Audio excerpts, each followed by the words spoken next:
Pakistan, Murdabad, Pakistan, terrorist, Pakistan, terrorist, Pakistan, terrorist,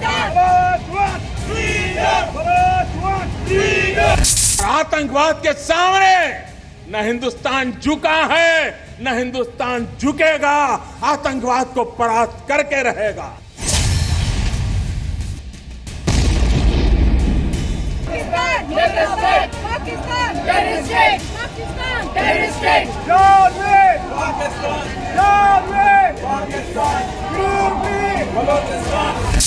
आतंकवादी कान खोल के सुन ले, यह देश इस बात को कभी भूलने वाला नहीं है। हमारे 18 जवानों का बलिदान बेकार नहीं जाएगा।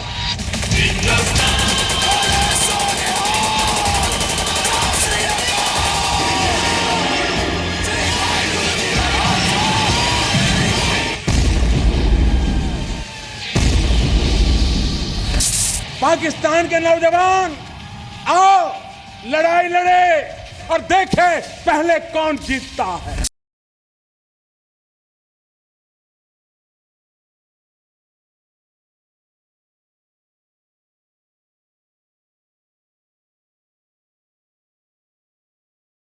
आपके हुक्मरान 1000 साल तक हिंदुस्तान से लड़ने की बातें करते हैं। आज दिल्ली में ऐसी सरकार बैठी है, मैं आपकी इस चुनौती को स्वीकार करने के लिए तैयार हूं।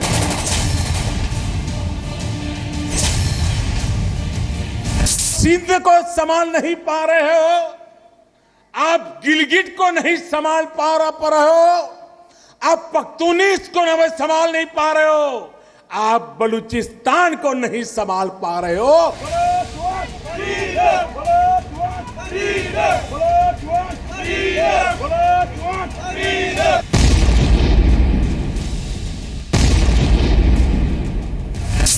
कभी पश्चिम बंगाल, पूर्वी पाकिस्तान जो आज का बांग्लादेश, वो भी आपके पास था, उसको भी संभाल नहीं पाए।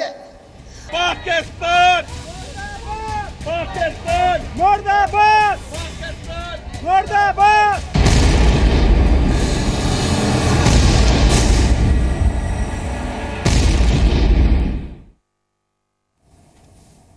मैं हूं सचिन अरोड़ा। पाकिस्तान गैरों से लड़ने की बात करता है और अपनों से हार रहा है। पाकिस्तान के 5 सूबे उसके खिलाफ खड़े हैं। गिलगिट बाल्टिस्तान, पीओके, पश्तून, बलूचिस्तान। पाकिस्तान के ये इलाके अपने ही मुल्क में बगावत कर रहे हैं क्योंकि पाकिस्तान इन पर इतने जुल्म कर रहा है कि इस आबादी को आजादी चाहिए, अपने ही देश से आजादी। और पीएम मोदी के कोझिकोड में दिए भाषण ने इस आग में घी का काम किया। इसका असर पाकिस्तान में दिख रहा है। Pakistan, terrorist, Pakistan, Murdabad, Pakistan, Balochistan जिंदाबाद, पाकिस्तान मुर्दाबाद।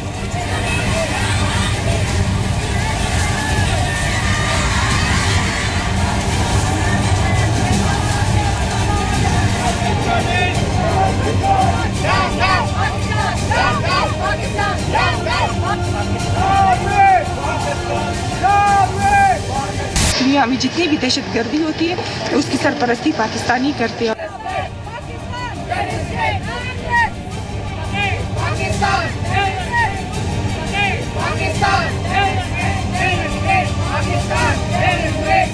कभी पश्चिम बंगाल, पूर्वी पाकिस्तान जो आज का बांग्लादेश, वो भी आपके पास था, उसको भी संभाल नहीं पाए। पाकिस्तान अपनों से ही लुटने जा रहा है। उसके बम, बंदूक और बारूद पर जंग लग जाएगा क्योंकि अब वो वार से नहीं अपनों से ही हार जाएगा। में जितने मुल्क है, अफगानिस्तान, भारत, बांग्लादेश, सब के लिए खतरा है। दुनिया में जितनी भी दहशतगर्दी होती है उसकी सरपरस्ती पाकिस्तानी करते हैं और उनको ट्रेनिंग दहशतगर्दों को पाकिस्तानी दिया जाता है। पाकिस्तान इंसानियत के लिए एक बड़ा खतरा है। बलूचों की नस्ल कुशी वो कर रहे हैं। पाकिस्तान चीन के साथ मिलकर, पाकिस्तान जो चीन रायदारी है उसके नाम पर वो बलूचों को मजीद उनकी लाशें फेंक रहे हैं। क्योंकि बलूचिस्तान आज उसी दरवाजे पर आकर खड़ा हो गया है। 1971 में पूर्वी पाकिस्तान जिस दरवाजे से निकलकर आजादी के दौर में पहुंच रहा था, तब पाकिस्तान से एक ही हिस्सा आजादी मांग रहा था और अब पाकिस्तान के अत्याचार से एक को नहीं 5 को आजादी चाहिए। आप सिंध को संभाल नहीं पा रहे हो, आप गिलगिट को नहीं संभाल पा रहे हो, आप पख्तूनिस को संभाल नहीं पा रहे हो, आप बलूचिस्तान को नहीं संभाल पा रहे हो। ये तो आपके पास है, आपका शासन है, आप इसको भी नहीं संभाल पाए हो। जो कुछ पाकिस्तानी सेना और सरकार ने 1971 तक पूर्वी पाकिस्तान यानी आज के बांग्लादेश में किया, वही सब अब बलूचिस्तान में हो रहा है। लेकिन इस बार अलग बांग्लादेश की तरह बलूचिस्तान अलग हुआ तो पाकिस्तान सिर्फ टूटेगा नहीं, बिखर जाएगा। बलूचिस्तान पाकिस्तान के कुल क्षेत्रफल का 44% है और अगर बलूचिस्तान पाकिस्तान से अलग हो गया तो दुनिया के नक्शे पर पाकिस्तान को ढूंढना बहुत मुश्किल हो जाएगा। अगर पाकिस्तान ने कश्मीर का मुंह त्याग कर बलूचिस्तान के लोगों को उनका हक नहीं दिया तो जल्द ही उनके देश को 44% का नेट लॉस हो सकता है। मैं एक बात कहना चाहूँ, हमारी जो खून के आखिरी तक खतरे तक रहेगा। पाकिस्तान एक एक्टिविस्ट को मारेगा, 10 और उठेंगे, उससे 100 और उठेंगे, तो कितनों को मारेगा। लेकिन इस बार भारत की तरफ उम्मीदों से सिर्फ बलूचिस्तान ही नहीं, पाकिस्तान का एक बड़ा हिस्सा देख रहा है। अगर ये सब पाकिस्तान से टूट गए तो पड़ोसी मुल्क का दायरा सिर्फ पाकिस्तान के पंजाब तक सीमित रह जाएगा। पूर्वी पाकिस्तान जो बांग्लादेश बना वो सीधे और सीधे पाकिस्तान के हुक्मरानों की जो गलतियां थी उनसे निकला। जो उन्होंने वहाँ पे क्रैकडाउन किया, जो जेनोसाइड किया बांग्लादेश में, उस वक्त भी जेनोसाइड हुआ था। 3 मिलियन बांग्लादेशी मार डाले गए थे, 1 मिलियन औरतों की इज्जत लूटी गई थी, 6 मिलियन बांग्लादेशी धकेल दिए गए थे भारतवर्ष के अंदर रेफ्यूजीज बनाम रेफ्यूजीज। दुनिया भर में नवाज शरीफ और पाकिस्तान का विरोध हो रहा है। हर वो मुल्क जो शांति चाहता है वो पाकिस्तान से किनारा कर रहा है, क्योंकि पाकिस्तान जिन्हें अपना कहता है उन्हें टैंक से कुचलता है पाकिस्तान। यहाँ तक कि टैंक और जेट तैयारों का भी इस्तेमाल कर रहा है बलूचिस्तान के अंदर। जैसे कि एक बहुत बड़ा एक मुलजिम होता है कि उसके ऊपर आप इस तरह के चीज़ें यूज़ कर रहे हैं, लेकिन वो पाकिस्तानी फोर्सेस मलसूम बलूच कौम के साथ यही चीज़ें इस्तेमाल कर रहा है। बलूचिस्तान की इसी आज़ादी की मांग पर पाकिस्तान बौखला गया है। बीते 14 अगस्त को बलोचों ने ब्लैक डे के तौर पर मनाने का फैसला किया। तब से पाकिस्तान की फौज बलोचों पर हमले कर रही है। गनशिप हेलीकॉप्टर से रिहायशी इलाकों पर गोलीबारी की जा रही है। बलूचिस्तान के जुर्मदन, गयानदारी, नसीराबाद और जठोरो रेको इलाके में बम गिराए गए। पाकिस्तान की फौज ने सैकड़ों घरों को नष्ट कर दिया। 15 अगस्त से 28 अगस्त के बीच इन इलाकों में 36 लोगों की हत्या, 150 बलोच लोगों का अपहरण हुआ। बलोच इस आतंक के खिलाफ आवाज उठा रहे हैं और अलग होने की मांग कर रहे हैं। ये उस पाकिस्तान के खिलाफ आवाज है जिससे अपना घर संभल रहा है और अपनों से लुट रहा है। बलूचिस्तान में जिस पैमाने पर आतंकवाद यानी कि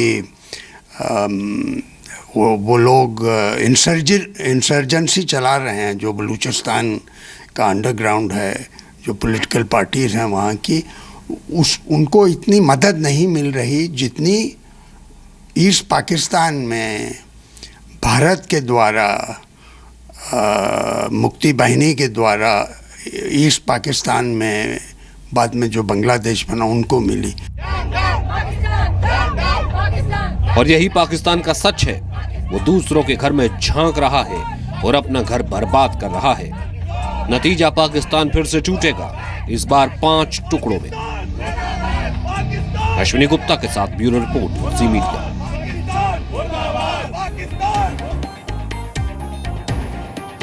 हम कह रहे हैं कि पाकिस्तान 5 बार टूटेगा। आखिर क्यों? उसके अपने ही सूबे पाकिस्तान के खिलाफ खड़े हो रहे हैं। इसके पीछे एक एक सच समझने के लिए मैं आपको रूबिका के पास लिए चलता हूं। शुक्रिया सचिन। बताते हैं कि पाकिस्तान में सीरियल विद्रोह हो रहा है, सीरियल विद्रोह। पाकिस्तान अपनों में ही बेगाना हो रहा है। आखिर क्यों? सबसे पहले आप नक्शे से समझिए।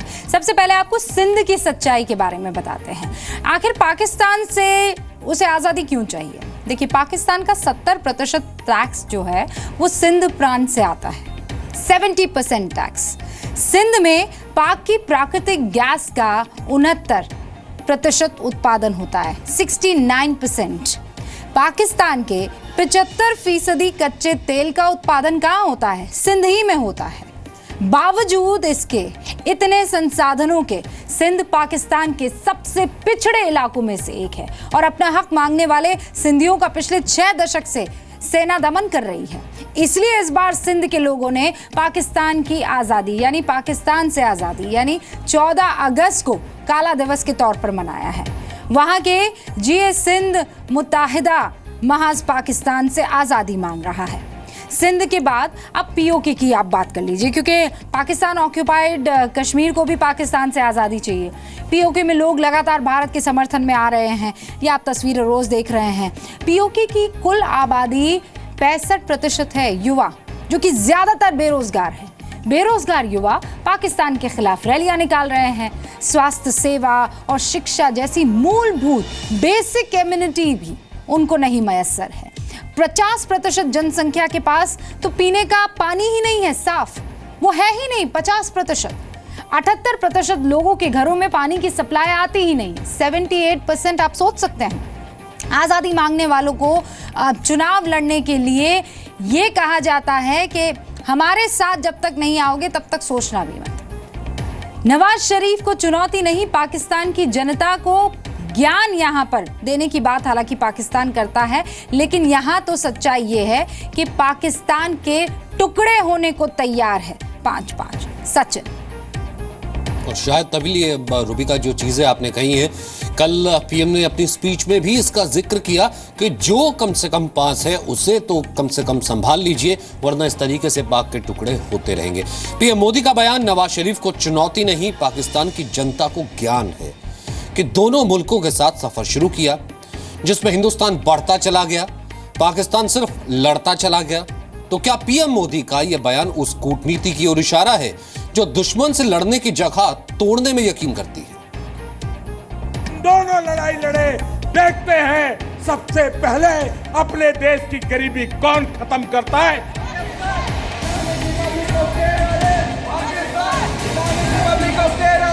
भारत और पाकिस्तान एक ही साथ आजाद हुए 2 मुल्क, लेकिन एक की पहचान हिंदुस्तान है और एक की पहचान आतंकिस्तान।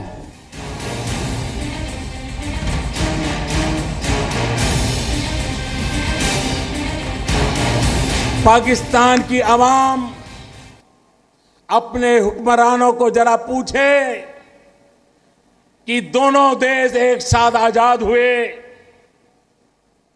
क्या कारण है कि हिंदुस्तान दुनिया में सॉफ्टवेयर एक्सपोर्ट करता है और आपके हुक्मरान टेररिस्टों को एक्सपोर्ट करते हैं? क्या कारण है?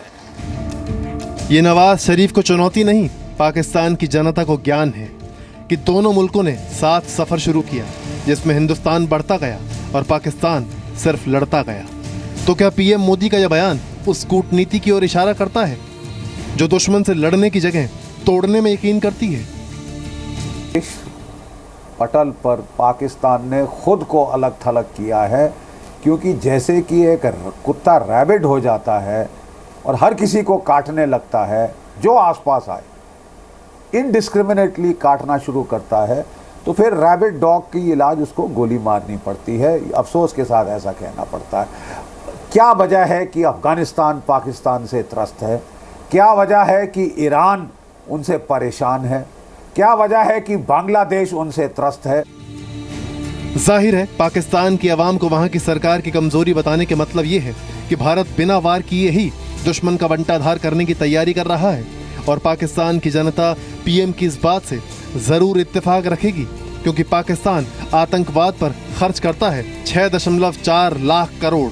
अपनी आबादी के करीब 30% हिस्से को गरीबी रेखा से नीचे रखता है। शांति के मामले में 162 देशों में 154वें नंबर पर है। पाकिस्तान में हर दिन कम से कम 4 बलात्कार होते हैं और भ्रष्टाचार के मामले में 117 नंबर पर है, जबकि महिलाओं के लिए दुनिया में तीसरा सबसे खतरनाक देश है पाकिस्तान।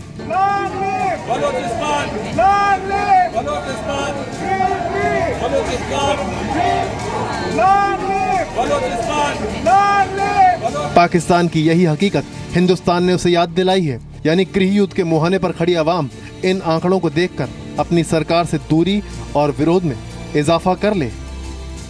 पाकिस्तान की आवाम, मैं आपको कहना चाहता हूं, हिंदुस्तान आपसे लड़ाई लड़ने को तैयार है। आओ आओ, हिम्मत हो, आओ हिम्मत हो, तो लड़ाई उस बात की लड़े। आइए हम गरीबी को खत्म करने का काम करें। सिंध, पख्तून, गिलगित, बाल्टिस्तान और पीओके, इन सब की पाकिस्तान के खिलाफ लड़ाई है और जिन मुद्दों के लिए लड़ रहे हैं उसमें एक बात कॉमन है, इस्लामाबाद इन्हें लूट रहा है और इनके हाथ खाली हैं। भारत इसी सच्चाई को दुनिया के सामने रखकर पाकिस्तान को बेनकाब कर रहा है। पाकिस्तान के अंदर भी कुछ रीजन्स में पाकिस्तान के मिलिट्री एस्टैब्लिशमेंट, उनकी सरकार जो कि एक नॉन डेमोक्रेटिक एस्टैब्लिशमेंट है, उसके खिलाफ काफ़ी सारे मूवमेंट्स हैं और ह्यूमन राइट्स की अवहेलना बहुत ही फैला हुआ है। तो ये बातें दुनिया के सामने रखना, क्योंकि ये भी पाकिस्तान आतंकवाद जो फैलाता है इससे जुड़ी हुई हैं। भारत ने पाकिस्तान की आवाम से जंग का ऐलान कर दिया है, लेकिन ये जंग भारत पाकिस्तान की नहीं होगी, पाकिस्तान की जनता और पाकिस्तान की सरकार से होगी। इसीलिए ये सिर्फ एक बयान नहीं, पाकिस्तान को तोड़ने का ब्रह्मास्त्र है। हम दोनों लड़ाई लड़े, देखते हैं सबसे पहले अपने देश की गरीबी कौन खत्म करता है। आओ, पाकिस्तान की आवाम इसको पसंद करेगी। अश्विनी गुप्ता के साथ ब्यूरो रिपोर्ट, जी मीडिया। तो सिंध और पीओके को आजादी क्यों चाहिए, ये आपको बताएंगी रुबिका। और जो बाकी रीजन्स हैं उसमें क्या स्थिति है और कहां से वहां की तस्वीर आ रही है, रुबिका बताएंगी। शुक्रिया सचिन। देखिए, पीओके और सिंध को क्यों चाहिए आज़ादी, ये तो हमने आपको बता दिया। वहाँ पर किस तरीके से उनके रिसोर्सेज का खनन होता चला जाता है, लेकिन उनको कुछ नहीं मिलता है। गिलगिट बाल्टिस्तान और पख्तून को भी आज़ादी चाहिए, 2 पहले 3 ये, इसीलिए 5 टुकड़े कह रहे हैं। क्यों चाहिए आज़ादी, समझिए। गिलगिट बाल्टिस्तान को पाकिस्तान का विरोध इसलिए है क्योंकि आवाज़ दबाने के लिए सेना वहाँ पर लोगों का दमन कर रही है। पाकिस्तान सिक्योरिटी फोर्सेस को गिलगिट छोड़ने की मांग। एंटी टेररिस्ट लॉ के तहत 500 लोग पाक सेना की हिरासत में हैं। चीन के बढ़ते प्रभाव को भी विरोध के तौर पर ये लोग ले रहे हैं।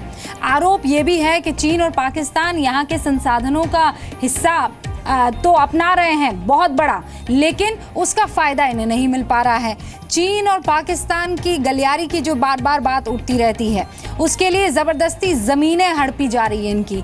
गिलगिट बाल्टिस्तान के बाद फाटा और पख्तून, आप समझिए। फाटा यानी पश्चिमी कबाइलियों का ये जो देश, पाकिस्तान का उत्तर पश्चिमी इलाका, इसे फेडरली एडमिनिस्ट्रेटिव ट्राइबल एरिया भी कहते हैं। इन आदिवासी इलाकों को पाक सत्ता स्वीकार है ही नहीं। ये इलाका कट्टरपंथी संगठनों के प्रभाव में रहा है। पाकिस्तानी सेना यहाँ तालिबान के खिलाफ लड़ती रहती है। अफगान तालिबान और पाकिस्तान तालिबान, याद होगा आपको। सैन्य कार्रवाई के चलते यहाँ पर इस्लामाबाद के खिलाफ बहुत ज्यादा गुस्सा है और इसीलिए ये 5 इलाके चाहते हैं पाकिस्तान से आज़ादी, यानी पाकिस्तान के 5 अलग अलग टुकड़े। सचिन जी, और लेकिन फिर भी पाकिस्तान जो है ये सबको चल रहा है, लेकिन मानो आंख मूंद कर बैठा है, वो अपने प्रोपेगेंडा में लगा हुआ है। न्यूयॉर्क से लेकर लंदन तक नवाज शरीफ ने कहा है कि उरी हमला कश्मीर में हिंदुस्तानी फौज के जुल्म की प्रतिक्रिया हो सकता है। अब नवाज को इसका जवाब मिलेगा। ये जवाब कल यूएन में भारत की विदेश मंत्री सुषमा स्वराज देंगी। पाकिस्तान की आवाम पाकिस्तान के हुक्मरानों के खिलाफ, आतंकवाद के खिलाफ लड़ाई लड़ने के लिए मैदान में आएगी। आप पाकिस्तान की आवाम अपने नेताओं को जरा पूछें कि जो घर में है उनको तो ढंग से संभाल करके दिखाओ। पाकिस्तान की आवाम से मैं कहना चाहता हूं, आपको गुमराह करने के लिए आपके हुक्मरान 1000 साल तक हिंदुस्तान से लड़ने की बातें करते हैं। केरल के कोझिकोड से पीएम मोदी की यह हुंकार सिर्फ पाकिस्तान को नहीं, दुनिया को सुनाने के लिए है।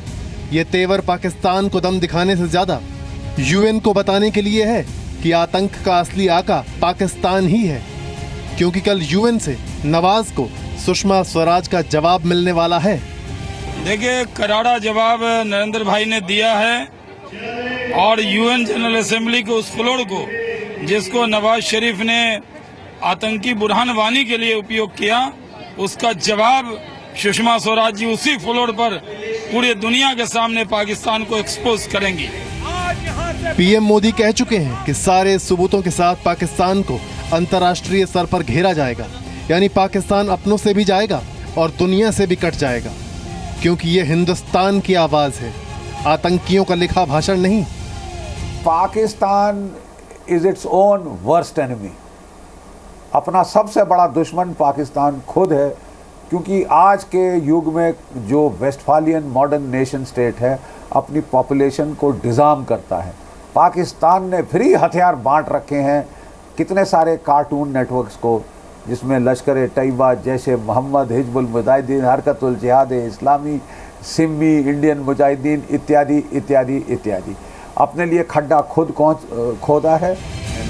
साफ है, पाकिस्तान अपने घर में बिखर रहा है और दुनिया के हर मंच पर उजड़ रहा है। यानी नवाज की शराफत न घर की न घाट की। कोझिकोड से रविंद्र कुमार के साथ ब्यूरो रिपोर्ट, जी मीडिया। ऑस्ट्रिच, शुतुरमुर्ग का नाम आपने सुना होगा। वो आंखें बंद करके रेत के भीतर बैठ जाता है और ये देखता है कि पूरी दुनिया में कोई उसे नहीं देख रहा, लेकिन आंखें दरअसल सिर्फ उसी की बंद होती है। वही हाल है